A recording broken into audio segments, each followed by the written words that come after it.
a certain story of the past. So he can decide to focus on a sort of a large canvas. It can be the 20th century or the 16th century.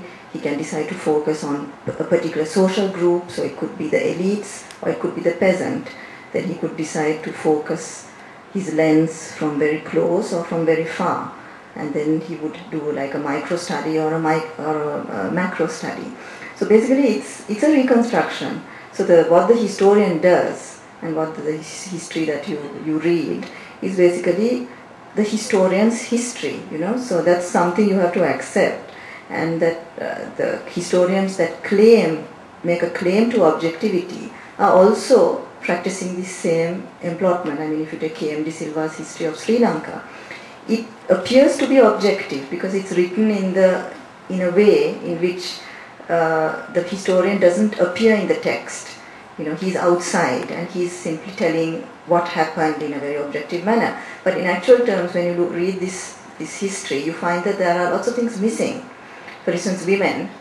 I mean, K.M. De Silva's History of Sri Lanka does not really include women in any chapter of his book, or certain events are missing. For instance, he devotes a very teeny-weeny paragraph to the JVP insurrection, which is after quite a shattering experience in the 20th century for Sri Lankans. So even these books that appear to be objective are not objective. So that's number one. Then I think Ranjit also mentioned what I thought was very important, the alliance between history and nation. Now these two terms have always been, coupled together because in fact history as a discipline was born with, the beginning of the nation state and the need for states to legitimize their rules. So history was really written initially to, support a dominant view of what had happened and give legitimacy to certain social groups. So history and nation have always been, linked from the European tradition.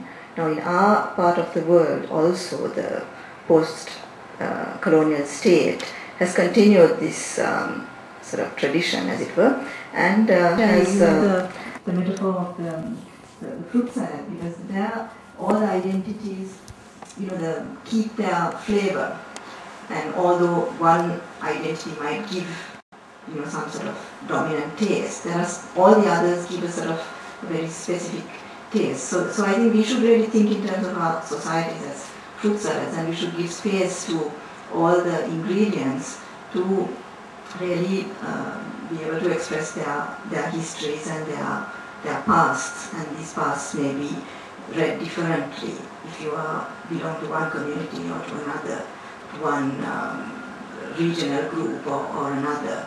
So that's, I think, very important, that history should be multiple, the idea of multiple histories, so the multiplicity of the whole experience of history writing.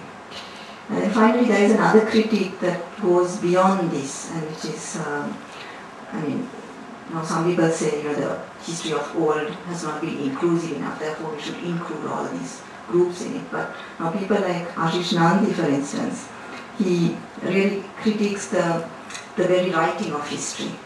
He says that what we need is not an alternative history, but an alternative to history.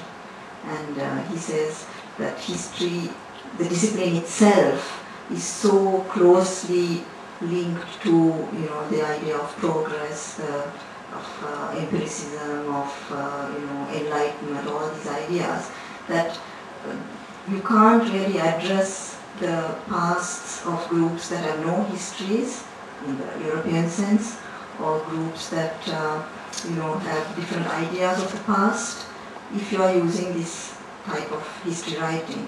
So what he suggests is really an alternative way of looking at the past, which is perhaps quite different from the discipline of history.